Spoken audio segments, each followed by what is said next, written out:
अस्सलाम वालेकुम to all my dear fellows. आप देख रहे हैं मेरा YouTube channel learn law with Fahad. अगर आपने अभी तक हमारा चैनल सब्सक्राइब नहीं किया तो अभी जाकर हमारा चैनल सब्सक्राइब करें और साथ ही बेल आइकन पर क्लिक करें ताकि आपको हर आने वाली नई वीडियो से आगाह किया जाए। शुक्रिया। औज़ुबिल्लाहिमिनश्शैतानिर्रजीम बिस्मिल्लाहिर्रहमानिर्रहीम। आज का हमारा टॉपिक है criminal conspiracy and constructive liability. आज के टॉपिक में हम डिस्कस करेंगे principle of constructive liability, meaning of conspiracy, definition of criminal conspiracy, ingredients of criminal conspiracy, constructive liability and punishment। Number first पे हम एक्सप्लेन करेंगे principle of constructive liability. The principle of constructive liability applies the principle of joint liability where it states that if two और more person do a thing jointly with common intention the liability of that thing would be same for each of them as if each of one of them had done that thing individually. This means, according to the principle of constructive liability, if two or more persons do an illegal act or commit a crime together with common intention, they would be held liable for that thing equally. Both will be charged equal in the eye of law. Principal of constructive liability हमें ये बताता है कि अगर दो या दो से ज़ायद लोग जुर्म कमिट करते हैं या कोई जुर्म करते हैं तो उनमें सबको बराबर सज़ा मिलेगी और सारे बराबर के शरीक होंगे, ना कि जिसने जुर्म किया होगा उसको अलग सज़ा मिलेगी और जो करवा रहा होगा उसको अलग मिलेगी। फॉर एग्ज़ाम्पल, अगर तीन दोस्त मिल के कोई जुर्म करते हैं या कोई प्लान करते हैं, उसमें for example A B C तीनों ने कोई जुर्म किया, ए बैक एंड पे बैठा है, बी और सी हमला करते हैं और एंड पे जब इन्वेस्टिगेशन होती है बी और सी पकड़े जाते हैं तो बी और सी को सज़ा होती है सज़ाए मौत की। तो ए कहता है कि जी मैं तो साथ नहीं था, मैंने तो कमिट नहीं किया क्राइम। तो according to the principle of constructive liability A भी उनके साथ बराबर का शरीक था उसी जुर्म में, वो मास्टर माइंड था, मास्टर प्लानिंग कर रहा था, तो तीनों को इक्वल ही चार्ज किया जाएगा in the I of law. उम्मीद है आपका कॉन्सेप्ट बहुत क्लियर हो गया होगा। आगे हम अभी इसको और डिस्कस करेंगे। Meaning of criminal conspiracy. Criminal conspiracy होता क्या है? बेसिकली क्रिमिनल मुजरमाना कॉन्स्पायरेसी साजिश, मुजरमाना साजिश। Criminal conspiracy means to joint in a secret agreement to do an unlawful act. Criminal conspiracy मुजरमाना साजिश एक ऐसा मुआहदा है जो कि सीक्रेटली खुफिया तौर पर किया जाए कोई ऐसा काम करने से जो कानून के ख़िलाफ़ हो और कोई जुर्म करने के लिए।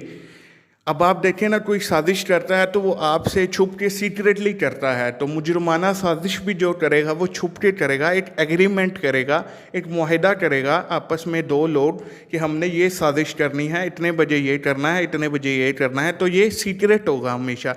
आप खुद ही देखें, अगर आपके खिलाफ कोई भी साजिश कर रहा है तो वो आपको बता के नहीं करेगा, वो सीक्रेटली करेगा। ठीक है, आगे हम चलते हैं।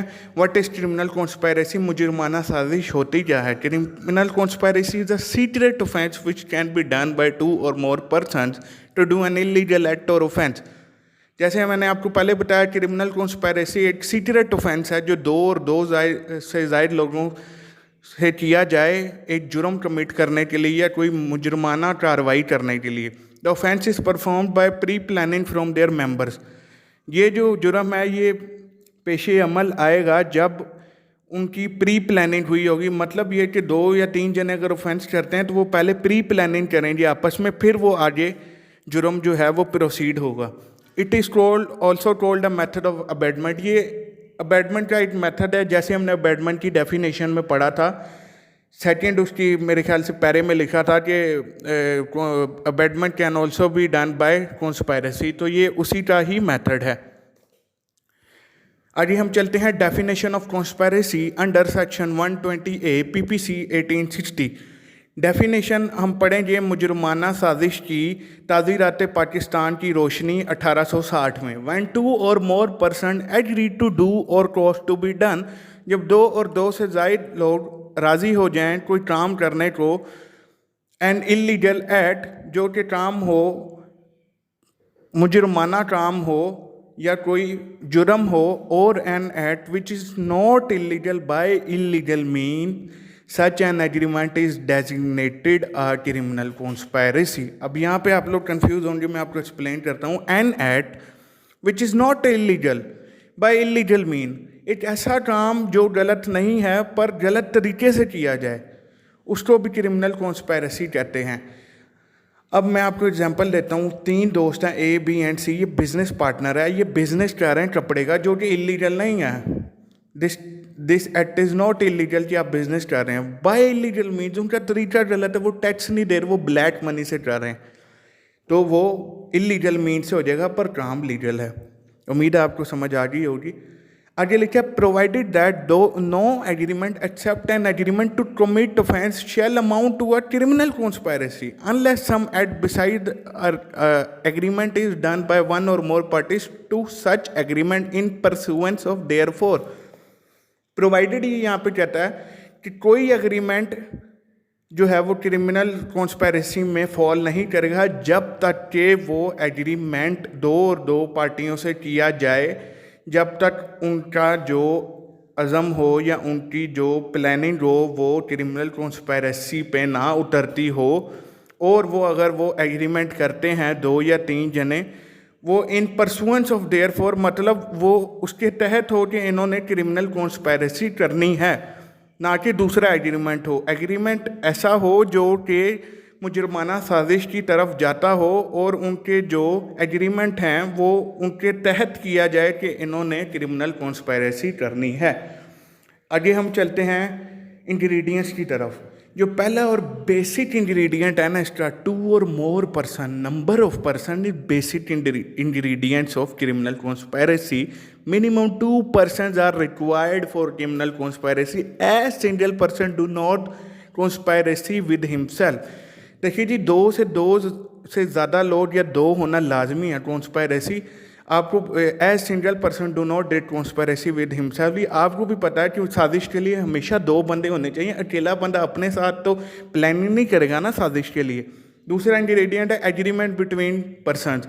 Another ingredient of criminal conspiracy is to done agreement between person which are going to commit offense.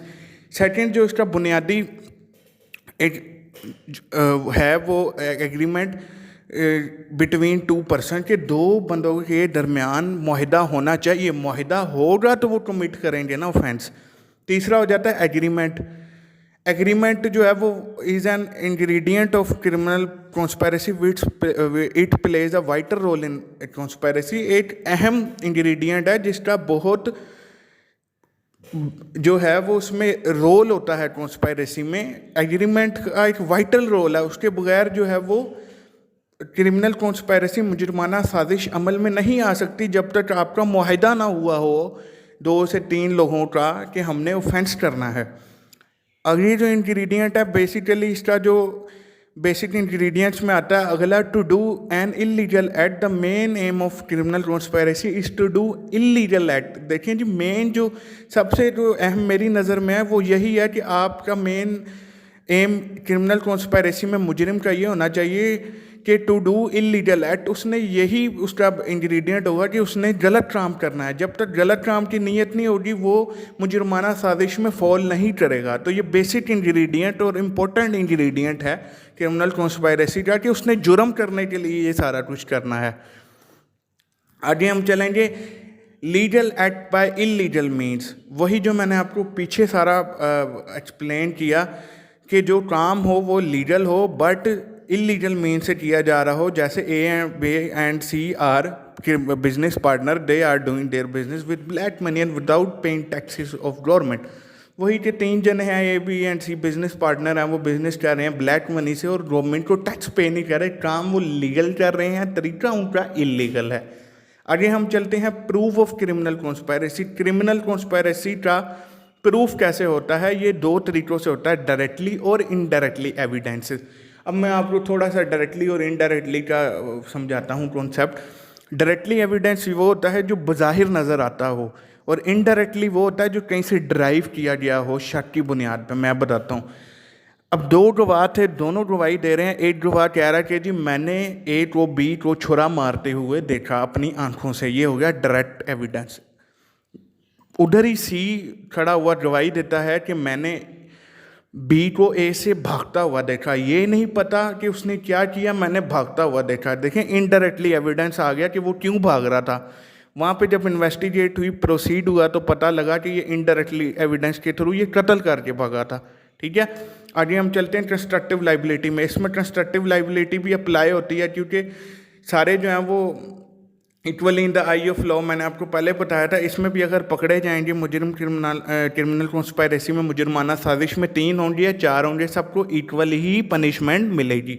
आगे हम पनिशमेंट्स डिस्कस करते हैं अंडर सेक्शन 120B PPC 1860 ताज़ीरात पाकिस्तान के दफ़ा 120B की रोशनी में हम ये पढ़ते हैं, whoever is a party to a criminal conspiracy to commit an offence punishable with death, imprisonment of life और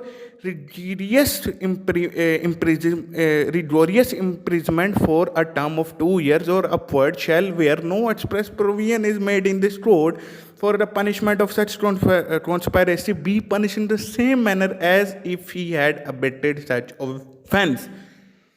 इसमें हम अब ये बताते हैं कि जो पार्टी है जिसने कॉन्स्पायरेसी की, मुजरमाना साजिश की, उसको सज़ाए मौत भी हो सकती है, उम्र कैद भी हो सकती है, और रिगोरियस इम्प्रिजमेंट जो मेहनत मुशक्क़त वाली उम्र कैद होती है, उम्र कैद बा मुशक्क़त जो आप यही टर्म जो यूज़ करते हैं, जो 2 साल की भी हो सकती है और उससे ऊपर भी हो सकती है। अगर where no express provision is made in this code for punishment of a such conspiracy, अगर इस कोड में या इस कानून में कोई ऐसी सज़ा है जो उस पर लाए ही नहीं करती, वो उसके गुनाह पर पूरी नहीं उतरती, तो उसके लिए पनिशमेंट ऐसी ही होगी जैसे उसने एक जुर्म अबेट किया होगा, उस हिसाब से उसको जुर्म के हिसाब से सज़ा होगी जैसा उसने जुर्म अबेट किया होगा, अगर वो इस कैटेगरी में फॉल नहीं करती और ऐसा जुर्म हो जो इस सज़ा के भी काबिल नहीं होता।